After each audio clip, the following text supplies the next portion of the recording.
I am not a programmer, but I built my own AI app, rented GPUs, ran my own large language models, all with Claude Code. Here's what I learned in 2000 hours and my 25 tips for non-coders. I know the terminal looks scary. Black screen, no buttons, just text. But the only thing you need to be able to do is you open the terminal, you have a terminal window, you type in CD spacebar, you drag and drop the folder you want to work in, press enter, you type in Claude, and you're there. This is all you need to be able to do in the terminal to work with Claude Code. And when you talk to Claude, don't be afraid that you will lose the conversation. You can close Claude Code at any time. Your RAM will thank you. And when you come back the next day, you will just start Claude again. And now what you will do is you type in /resume. And then you will see that you actually have this conversation from, well, in this case, 15 seconds ago. You press enter and you have the same conversation from last time. One important thing to learn is the longer the conversation gets, the worse Claude will understand the details. And it costs you more money, of course. So AI doesn't remember the full conversation. You know, if I type something now, it will not remember what was talked about before. And this is very important to know because with every message you send, the full conversation gets sent to Claude. And you can see it down here. This is the number of tokens that are currently in the context. We have a lot of them are system context already. So it gets very important. If your context crosses, 70,000, 90,000, 100,000, this is already a bit late. You need to think about compacting the conversation. But if the next thing you're doing is completely unrelated, for example, so here again, we have the tour overview and we were doing something here. And the next thing is we want to work on the audio. Then what you should do is you just do /reset. And you're back to 0 and you can go again from the start and clear context. Now, this is a tip that I would usually not give you, but especially right now, if you're not updated to at least 2.1.20, you should definitely update. We have a lot of big new things in Claude Code. For example, the MCP tool search. So it uses way less context window.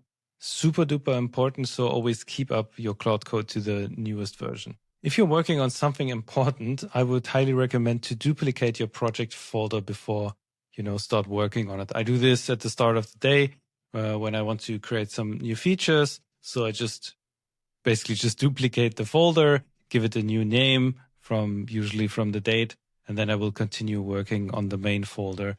And if something goes wrong, I can always go back to the saved version. Before we get into the next tip, which is my favorite in the list, I want to thank today's sponsor, OutSkill, the first ever AI-focused educational platform to accelerate AI learning for people like you and me. And they are hosting the 2-day Gen AI Engineering Mastermind live this weekend, Friday 10 a.m. to 2 p.m. EST and Saturday 10 a.m. to 7 p.m. EST. And right now is the perfect moment to join because you can get in absolutely free for the next 48 hours. OutSkill has already built more than 10 million AI first professionals worldwide and is rated 4.9 out of 5 on Trustpilot.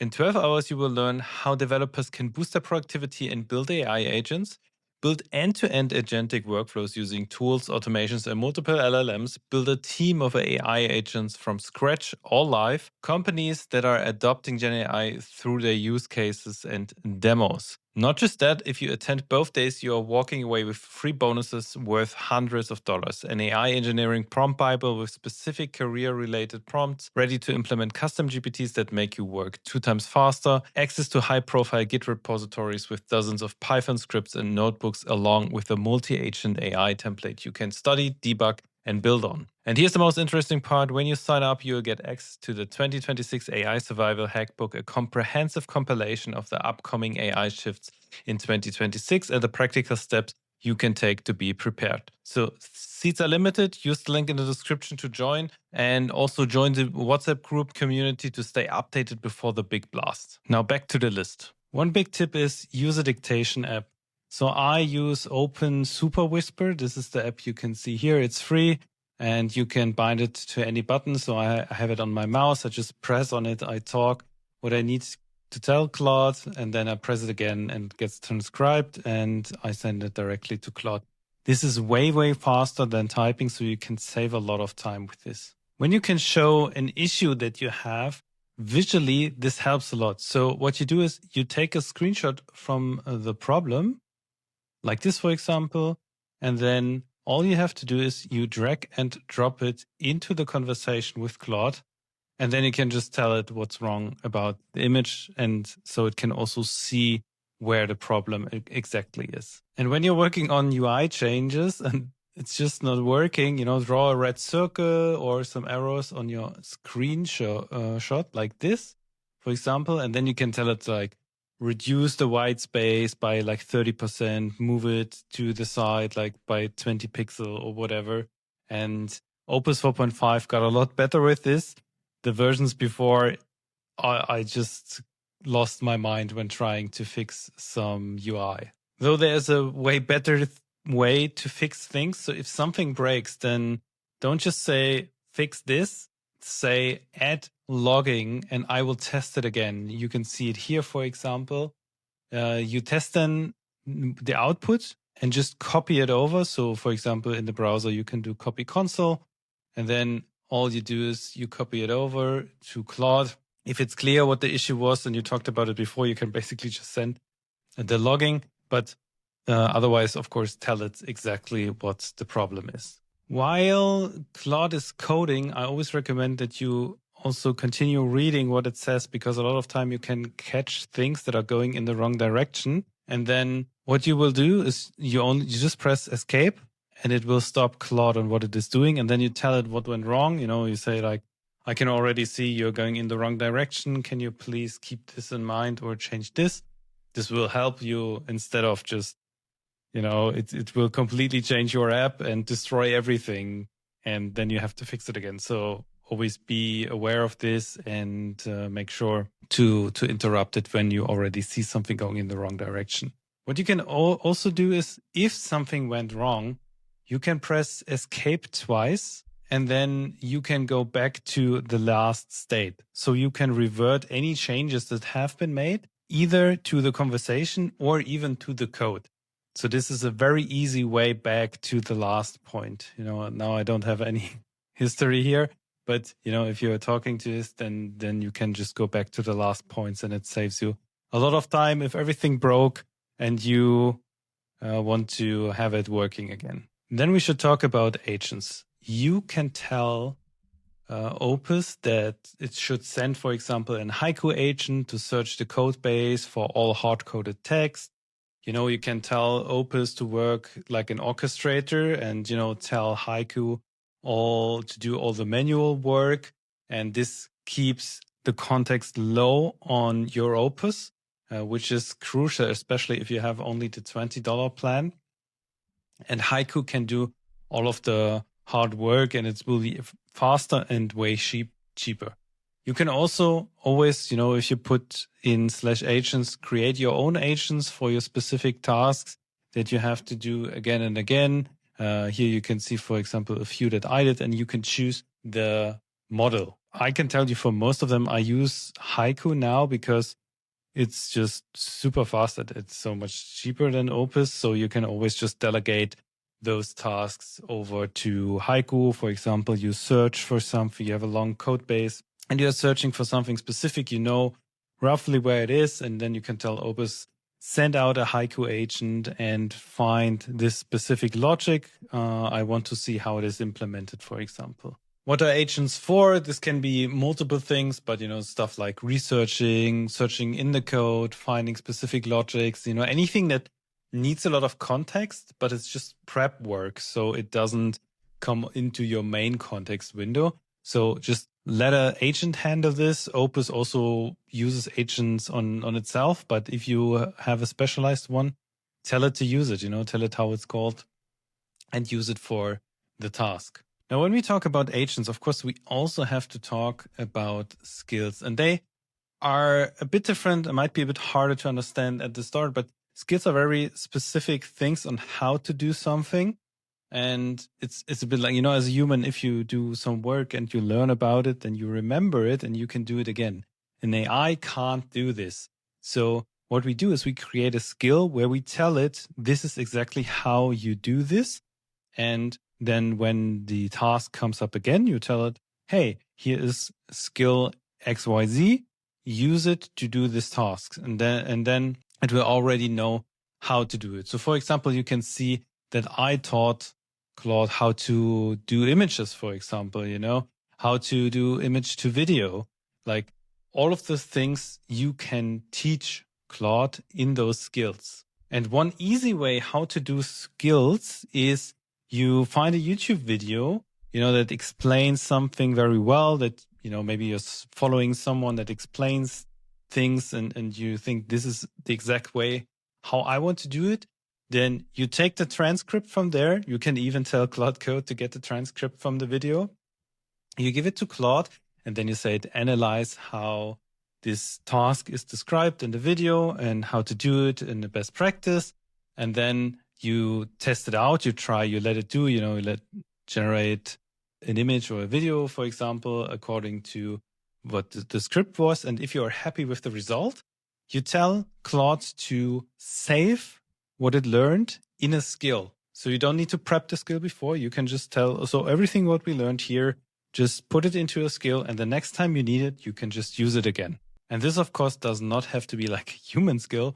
You can actually teach it how to use APIs, So if you want to do like me, that Claude can then generate images and videos. So what you do is pretty simple. You go to, for example, Replicate. They all have a documentation. Doesn't matter, OpenRouter, Replicate, whatever you use. You take the documentation, you just copy it over, and you put it into Claude Code, and then tell it, this is the documentation of how to generate an image through Replicate, for example. Please save this as a skill so we can use it again and again. And so we already talked about agents, we talked about skills. So the third one, of course, are MCPs. They are around a bit longer, and I'm sure you have at least heard of them. Those are where you need direct connections. Yeah. Those that I usually use are Stripe and Supabase. I use them all the time. And for GLM, I also use the ZAI server. There's also Chrome DevTools, for example. I mean, again, sounds a bit scary, everything, but you just set it up once and then you have a direct connection to those services that you can use all the time. So suddenly I don't have to do anything with a database, because actually Claude can just do it for me. I can tell it, please change this in the database, please generate a new table, change the table and so on. All those things Claude can do if you use an MCP. So if you're using Stripe, it can generate a product, it can put it on your website immediately without you doing anything. So this is pretty amazing and helps you to build stuff really, really fast if you have those connections, especially if you work with the three, the agents, the skills, and the MCPs. Now, if you want to start build your own AI APIs, then I highly recommend you use a service like, for example, OpenRouter, because OpenRouter has all the different models. So you can pretty much nearly use every AI model that is out there for your task. And this gives you so much access to so many different models right away. So let me just name a few models for you as a guideline, which to use. If you need a really low-cost one that is really good, Xiaomi Mimo V2 Flash, definitely a good example. If you need a fast one that is really intelligent, you can use Grand 3 Next 80 billion. And if you need one that also can work with video, for example, or other vision capabilities, then Grand 3 VL, which stands for the vision model, and it's the 235 billion model that you can use. Of course, there are more out there, but those are usually my go-tos that I use. I don't use the big models so much. They're just way too expensive. Must be a very specific use case if I would do this. Otherwise, you can always use the open source one, GLM, Minimax, Kimi 2.5, 100%. DeepSeek is really good, but it's too slow, unfortunately. There are a lot of to play around on OpenRouter, but those are a few that I can recommend to you. If you want to run Claude and you don't always want to give the permission and then, it's waiting for you to just press enter and so on, there is a small trick. You can use this command. This is dangerously skip permissions. So there will no be permission prompts anymore. Of course, be careful with this. It can do everything on your computer. So of course, know what you're doing. But you don't always need to allow that stuff. I use it all the time. And as a no-coder, just makes it easier. Now we're getting into some general tips. Before you ship a product, if you want to bring it live and so on, always ask Claude, is this production ready? This is a very important question. Or you can say, please make an audit, a safety audit, find if there are any vulnerabilities and make a clear analysis. This should help you to get out of trouble because as a no-coder, you will not know about all those safety measurements that you should do in the app. So you can just ask the AI.